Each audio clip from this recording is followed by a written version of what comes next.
Colleagues, we continue our working day. The topic of the next briefing, Crimea, Chronicles of Occupation. I invite Olexander, Tamila, Tasheva, and coordinator of Committee on to Protect Rights of Crimean Tatars, Abmezhyt Suleymanov. Please.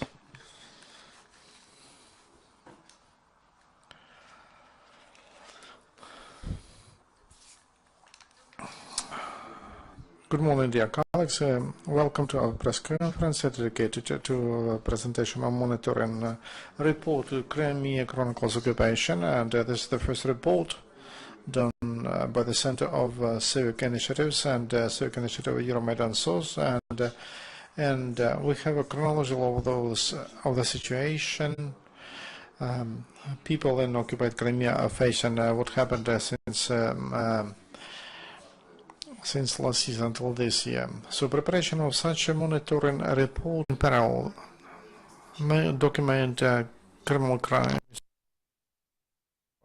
during the conflict.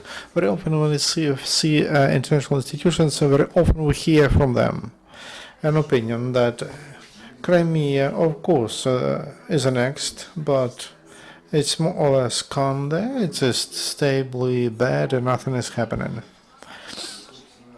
And our monitoring proves that almost every day in Crimea there are searches, arrests, criminal cases, persecutions, threats.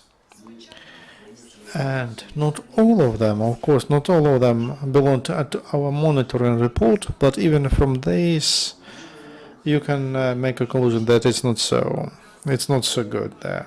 And the second reason why I prepared such a report and will issue a monthly now, separation line between mainland Ukraine and the peninsula and those feelings people have who stay there, who live on the occupied territory. On May 16, they arrested 8 students who, in the park, they were making a video to support Crimean Tatar channel OTR, and next day, one of them, they told him that they accused him in organizing an unsanctioned event, and he was resisting to police, and that student Yefremov, when he described the situation, he told that it's not about a TL channel, it's about a legal frame and also legal guarantees. It's about conditions under which people in Crimea survive when they are face to face with occupants and the rules of the game.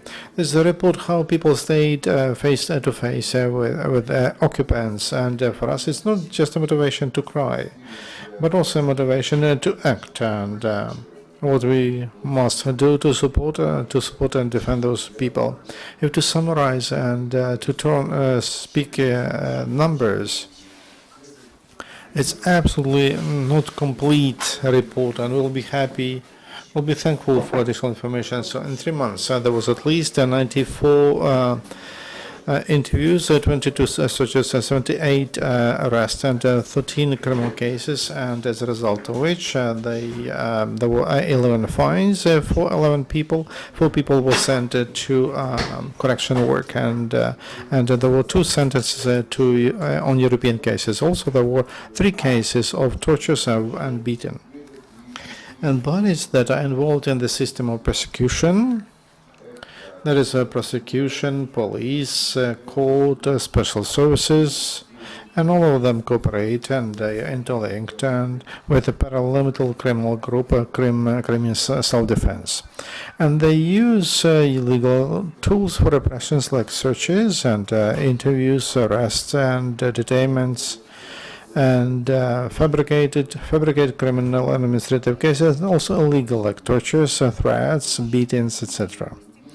And as a legal case, the accusers they use organization of a massive protest or disorders, unsanctioned meetings, and calling to extremism, and inciting international animosity, creation of terrorist organizations and organizing and the preparation of terroristic attacks. That's the menu they are using, the occupational powers are using to press representatives of civil society. And the victims of such actions, you can see them in our report, and they cover different people by a profession, age, occupation. By all of them are united because they are they're active publicly, and that is against they are not submitted to occupation powers. As Euromaidan SOS initiative, we see such things that should be done related to this report. First of all, we ask people who are on the occupied territory and who are still active publicly or express their opinion which is not in line with the dominating point of view of occupational authorities. Those people, we ask you, take care of your own security and plan your activity taking into account risks in a legal sense and also physical sense and information sense, because it's clear if you get under repressions, role of impressions, and also if the goal is to put you into a prison, nothing can be an obstacle for them. But you don't give them reasons for that and reduce risks. At least you could make an agreement with a lawyer who could come if something happens. At least you can check your apartment, your computer, that as there are two softwares that can be used against you. Also, you can assess where you live in terms of physical security. We, as Euromaidan SOS, we are ready to consult you. And Ukraine is not the only country where civic activists still live under such difficult conditions. There is a whole set of methods how to counteract, and we'll be happy to share that. The second appeal is we appeal to the government of Ukraine and to civil society who force this government to work. People in Crimea feel that they are alone, left alone against occupants. This is our fault. And we cannot do much, but there is a minimum we must do. We must help, and we should we should give information about those cases to international institutions. We should use all the tools, international tools to protect their rights, and not only European Court on Human Rights and the Committee of the UN, but other working group of the UN on kidnapping, and there are some other tools. And of course, now we should think how to pay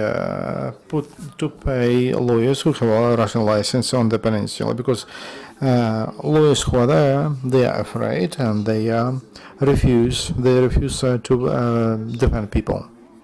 And the third demand or proposal to international community, we know that Russian Federation does not allow mission, the UN mission on human rights to the peninsula. It's critically important to have international observers there.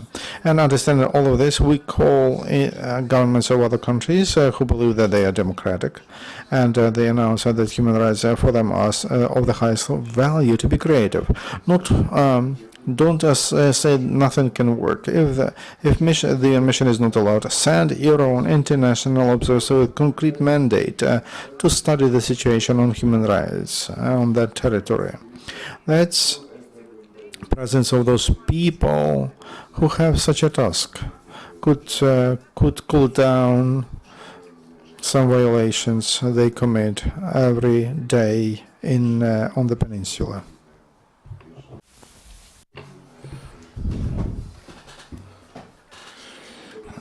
Good morning, dear colleagues. I'm Tamila Tasheva. I'm a coordinator of the Citizens Initiative Crimea-SOS.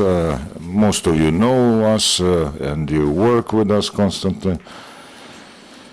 I'd like to say that, in fact, Olexander has presented a report over the last 3 months but we can say that for over a year of occupation, absolutely all human rights, basic human rights, were violated in Crimea that should have been protected also by the occupying country, which according to humanitarian law should do this. They promised in Crimea that ethnic minorities and indigenous people will be protected, but we see that the situation is contrary.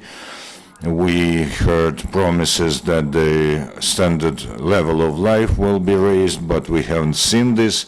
So I would like to dwell in my speech on several blocks of issues that are being discussed now. First, the right to live and the right to just court and right for legal defense. And here we see a range of violations that are taking place in Crimea. Olexander told us that the international community is now paying more attention to what's happening in the east of Ukraine. On the one hand, this is logical, but on the other hand, we see an undeclared war in Crimea where every day events take place that result in human rights violations, and they are terrible, and there are hundreds of such cases, and the cases that we know of are just the tip of an iceberg, and the lack of objective investigation of the murders of Rishat Mamedov and Stanislav Karmchevsky and the facts of disappearance and detention of other public activists, there's no efficient investigation. And we understand that the occupational Crimean authorities do not want to conduct these investigations, but as public organizations and representatives of non-state, non-government sector, we call upon our international partners to entice the occupying country to conduct the investigations, and so that international monitors are there on the regular basis, because those that come there periodically, like for instance Crimean Field Mission, which is an international Ukrainian-Russian mission, but we still want monitors to be there constantly. Then we will be probably able to talk about the freedom of speech, of expression, of peaceful gatherings. However, over the last 3 months, there was an innumerable count of violations, including, for instance, when a famous Ukrainian singer Kuzma, Andrei Kuzmenko, died, they wanted to commemorate his memory, but even this event was banned, although it seemingly did not have any relation to any political events. Also about the freedom of speech, here in reality there's a uncountable number of cases. Of course, the biggest case is the ban on ATR television channel, but also bans on Crimean Tatar and other publications that were registered on the territory of Crimea, and they wanted to re-register according to the Russian legislation so that they could work on the territory of Crimea. But, for instance, Transem radio were not allowed to even to take part in the contest for frequencies, and some other radio companies were banned from this. We can also mention the freedom of movement, and a lot of people call our hotline of Crimea-SOS, because a lot of Ukrainian citizens on the territory of the occupied Crimea, because of the lack of some documents in order to go to the continental part of Ukraine, they can't do this.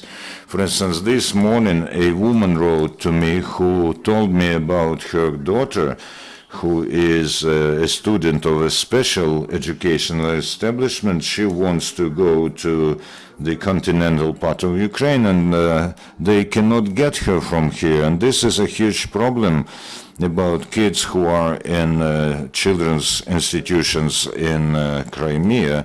Even when they want to go to continental Ukraine, they cannot do this, and in fact they are hostages on the territory of Crimea. We can also remember one of the basic rules and rights. This is the right to ownership, and I think that my colleagues from the Committee to Defend the Crimean Tatar people's rights will dwell upon this, because at the moment there's a lot of challenges when the private property is being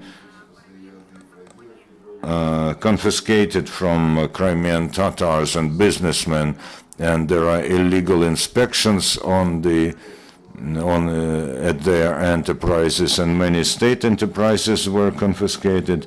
And I'm very glad that Euromaidan SOS and the Center for Civic Liberties decided to monitor the violations on a daily basis, so that when we publish our monthly report and present it in the first turn to international community, so that they understand that every day something happens in Crimea, and what's happening in the east is just the same situation in the Crimea, although there is no war and no combat action there.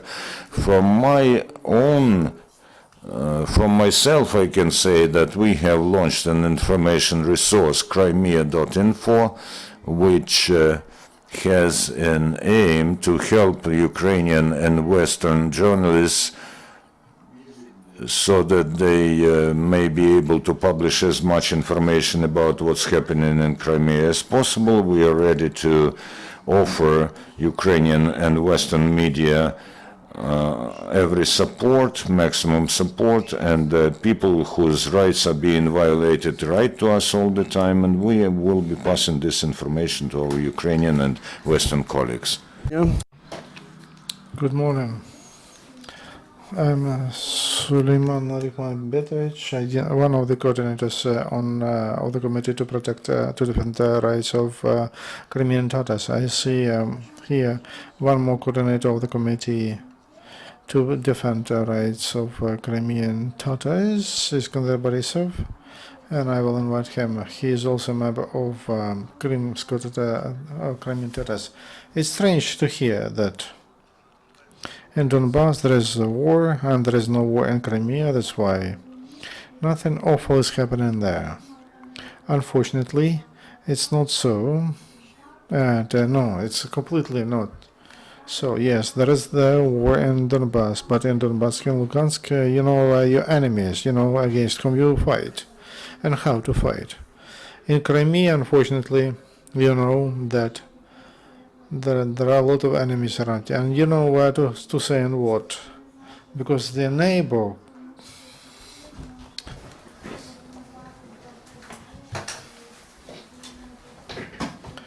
and they'll put you into a prison. My colleagues told about arrests and interviews, interrogations.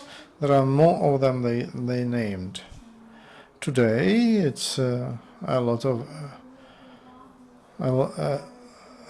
attention. They speak about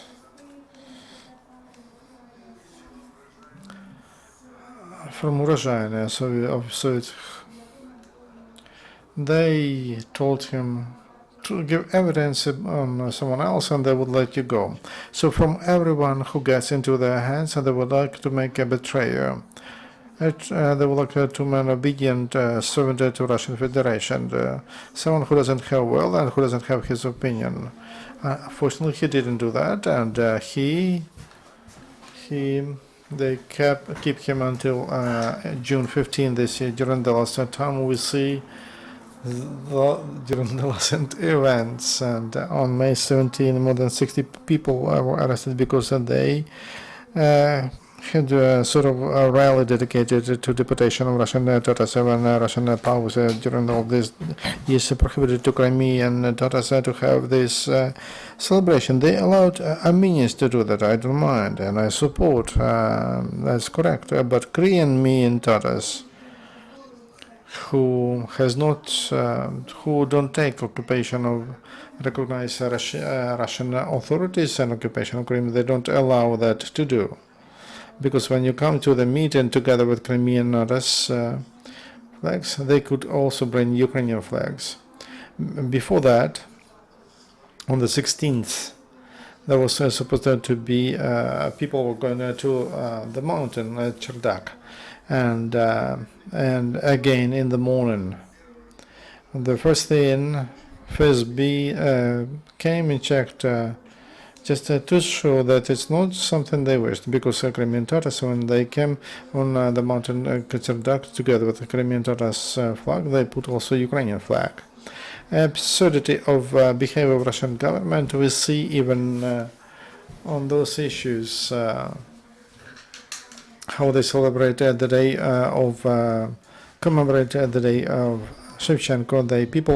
People were fined, and also they had to pay 10,000 rubles, and also they were arrested for 3 days.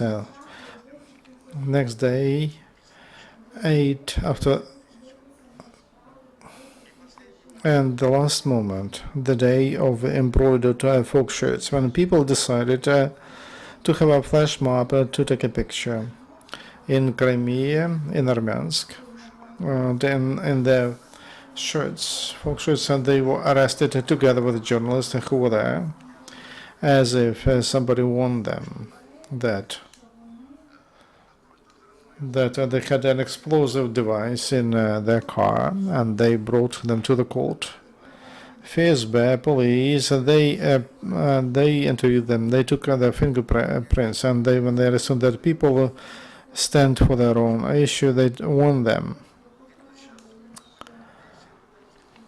And there are some people found killed or with cut off heads, and that's a hint that if you don't subdue to Russian Federation, this is how it can end up with you.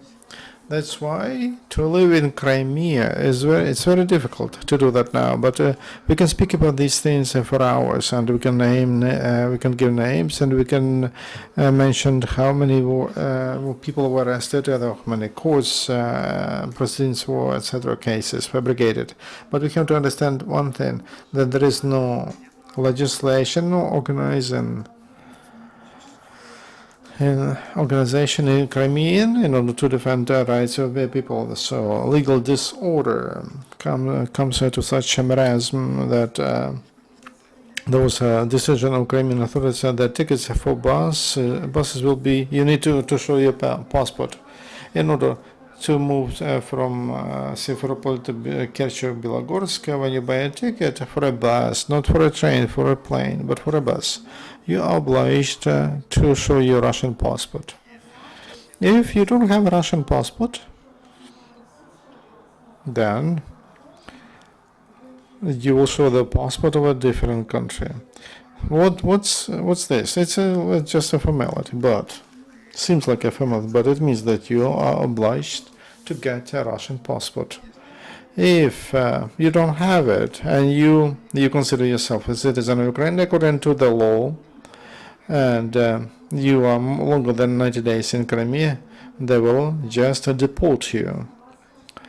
And if you don't leave, they will fine you, and then they will put you into a jail. Very easy. Seems like easy tools, but they bring to bad consequences. So under such conditions, Ukraine must do everything necessary to defend the rights of these people. First of all, we have in Kiev prosecution of autonomous of Crimea, and we, as member of the committee of defending Crimean Tatars, we are not happy with that. Only 3 people in that And the prosecution, they understand the situation in Crimea, what's happening there, and they care about this, the situation. If the chief of that prosecution doesn't know the name of the newspaper, doesn't understand what is from Crimea, and he didn't know what is at all. When they started to close that company, of course, and that defines that behavior. Recently, it started to work better, but I believe that that structure, someone from Crimea should run that prosecution. And until now, nobody asked us as the committee, because though we have all information about the situation in Crimea, but they never invited us to talk. They didn't ask us what could be done.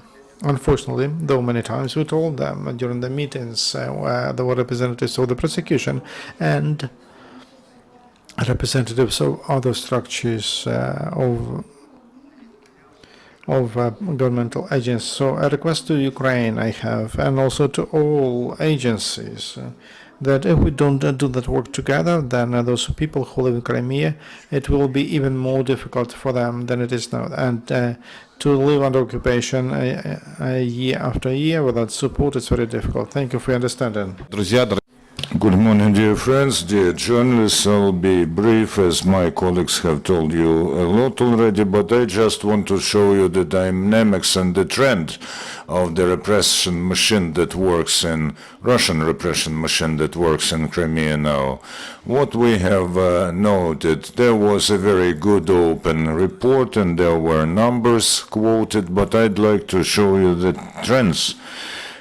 From among the criminal cases that were launched artificially and which are being used to pressurize the activists and other people to intimidate them, there's just the case of the so-called case of the 26th of February. They continue detentions and arrests and interrogations, and this case is still in process. We have also noticed that the repression machine tries to take under its control the Majlis and Kurultai of the Crimean Tatar people that are representative bodies of the Crimean Tatar people. They try to create alternative representative bodies, but then they try to pressurize members of the Majlis and Kurultai. And then we saw the trend when one of the leaders of a regional Majlis had rounds of ammunition planted at him. So we started to state that this was an attempt to tomorrow proclaim the Majlis a terrorist organization. Following their logic and their logistics, we know that the State Duma of Russia has recently adopted a law on unwanted organizations, and they will launch new criminal cases in relation to people who remain activists in Crimea. And these are the prerequisites, and we see the strategy that the repression machine of the Russian Federation is conducting. In order to deprive ordinary people of their piece of bread, the work on the pressure on business and entrepreneurs has increased in those 3 months with the help of the paramilitary structures like self-defense, so-called self-defense. There were arsons in Rybachye, and 7 entrepreneurs who are Crimean Tatars have suffered because of this. With the help of legal structures such as tax administration, they pressurize entrepreneurs and they take them to court. Everything is being done to confiscate their property. We've talked about this in our social networks on our pages. So these are the tendencies through which they plan further pressure on people. So in order to be brief, I'd like to express the following message. My message is, I call upon human rights activists and experts in international law. There's no definition like an oppressed nation or oppressed people now. in the international law, but there are all the grounds for the Ukrainian experts to launch such an initiative. Because when you talk to international lawyers and international experts, we see that there's such an initiative. And we see that with what is going on in Crimea now, the Crimean Tatar people could fall under the category of an oppressed people. And I want to make an announcement. There will be a separate briefing on this issue. We will launch very soon a contest among experts, not only in Ukraine, but elsewhere, on reintegration of Crimea and what is needed to be done at the moment, the contest of analytical publications, so that we are able to collect the best ideas, and the authors of the best works will take part in the International Forum on Security in the Black Sea region in Istanbul in November. This is the initiative of Crimean Tatar organizations in Ukraine. We have still time for one or two questions. So I have a question. Could you please briefly tell us about the Crimean War? What is the situation there? Recently, Mark Fagan, the Russian lawyer, said that the best way out of the situation with the Russian prisoners in the East is to exchange them for Nadia Savchenko and Oleg Sentsov. What is your opinion? In our recommendations, the Center of Civic Liberties and Euromaidan SOS always addresses the international community to try to make the Russian Federation to fulfill the Minsk agreements and release all the hostages that are there on Russian territory. And I want to emphasize that these are not only three, since Oleg Sentsov, Kolchenko, Cherny, but as we know from our campaign, Let My People Go, there are other 10 people whose surnames we know, and their relatives agreed to place these surnames in open access. That's why we are demanding their unconditional release, because their detention is motivated politically, same as in their cases. Thank you, Alexander. Thank you, friends. See you soon. Dear colleagues, our